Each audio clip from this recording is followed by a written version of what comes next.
Warren told me when I went to his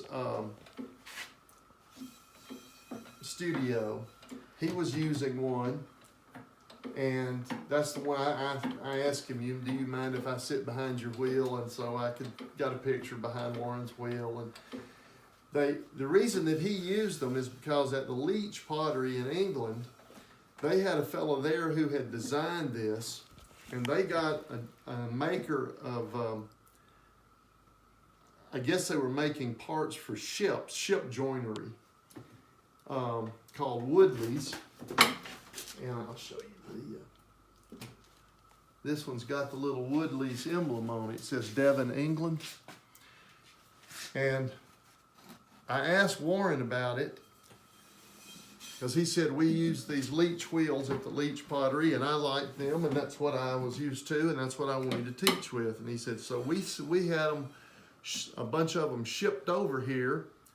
He said the ship came down through the St. Lawrence Seaway and into the Great Lakes, and we went to the port up at Duluth, which I think is on Lake Superior, and they delivered these wheels by ship to Duluth, Minnesota. Well, I never thought anything about it, being able to own one. I was looking on eBay years later, or a few years later, just looking at pottery. And I knew I couldn't buy a Bernard Leach pot, but I just wanted to see it and see what was there. And so when I searched for Leach, this wheel came up, because they're called Leach wheels, because they're the ones who designed them. And the problem was, it was just outside Pittsburgh, and it said local pickup only, no shipping. And I asked Marty, I said, should I bid on this? I'll never get a chance to own one of these things if I don't. Now, there were people making new ones that are made to this design, but they were tremendously expensive, like easily $2,500, and this was 10 years ago.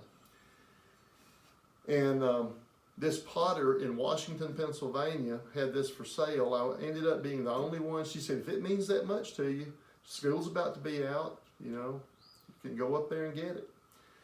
I was the only one who bid on it. I ended up paying $1,000 for it. But to me, it's like a connection to Warren and his style. And without fail, when you see on the internet any of the people who are his former students who are influenced by him, they're working behind one of these Leach wheels.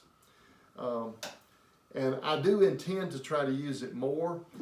It's a little different because when you have to keep your foot going, it's harder to brace without moving, and you have to use softer clay because you don't have as much torque as with an electric wheel. So, but one good thing about it is it gives the pots a little more of an organic feel. They're not quite as machine-like then, because they may. And I jokingly say I spent years and years trying to learn to make round things, and now after I make them round, I do something to them to dent them or make marks or make them not be perfectly round. Right. So this is your electric. This is the main electric I use, and this is another one a lady up here was selling. It's, Brent is a really good brand of wheel, and it had these broken places on it. And she said, "Oh, it's not perfect," but Brent wheels are very insanely expensive, and she sold that for $200. So I couldn't pass it up.